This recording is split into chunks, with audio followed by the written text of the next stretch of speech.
Audio Jungle.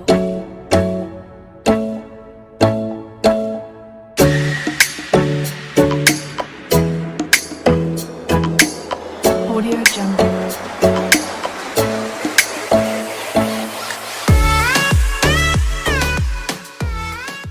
What is up guys, it's Dino here and today I'm back at it with another video. Today I'm going to be talking about how to find an area to invest in property. So let's get straight into it. First thing that you got to look at is the fundamentals. What I mean by that is, has the place that you're looking at, the area, has it got the basics that people need in their day-to-day life? Is the employment good? Has it got basics like hospitals that are nearby? Has it got big companies there? Has it got good transport there? These are the fundamentals of an infrastructure of a city or a town that you got to look at to see if it's good enough to invest. Okay, some may not have a good infrastructure and it might be a little bit risky, but it still might pay off. But if it's got a better infrastructure, then it's more likely and safely gonna be a good investment. Not always, but more likely than not, it will be a good area to invest. The second one kind of ties into the first one is it a big city or not? Again, it's all about, is there a good sized population? What population is there? So is it an older population where the population slowly is dying off and people are moving out of the area? Or is it a big thriving city where lots of young people, university students, everyone in the workforce is coming to that place? What's it like? If it's quite quiet and quite remote, then it might not necessarily be a good area to invest. Maybe it was years ago, but it won't be for the future because people are moving out. It's not growing, it's gonna die slowly. Third one, and I've already touched upon this, is transport links.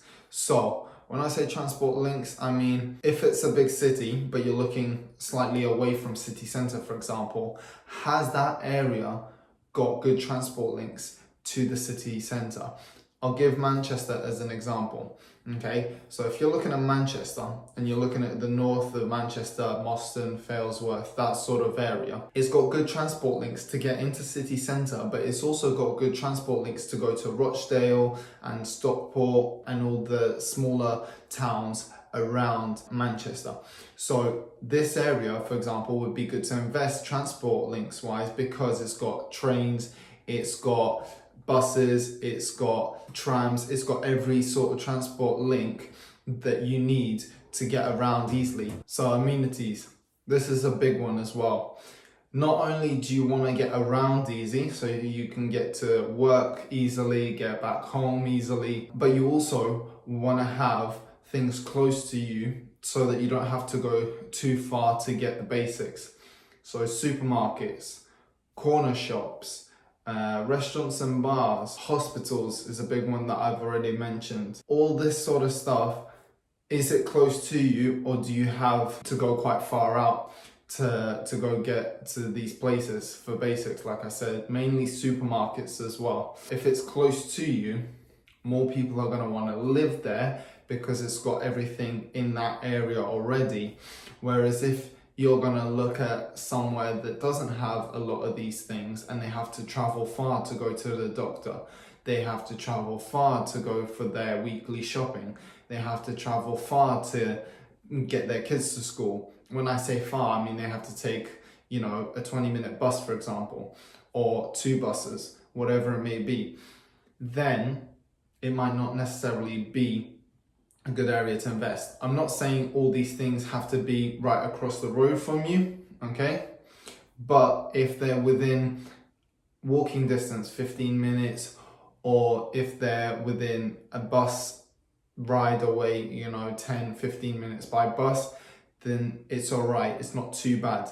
But the closer it is to you, then the better the area to invest because people are going to want to live there because, like I said, they have everything close to them and it's convenient. The fifth one is also good to look at. It's not necessarily a fundamental, but it can be detrimental if it's the opposite, which is is it an upcoming market? Okay, so when I say is it an upcoming market, is a buildings going up? Okay, if buildings are going up, apartment blocks, new houses, and all that sort of stuff, then it means that it's a good area to invest, most likely because other people are investing in there, developing the city, building more housing. That means there's not enough housing for people, which is a good sign that it's up and coming and it's a growing area. Another way to tell if it's an upcoming area is, are there big companies that are moving nearby? Okay, so are big warehouse spaces being taken by big companies such as Amazon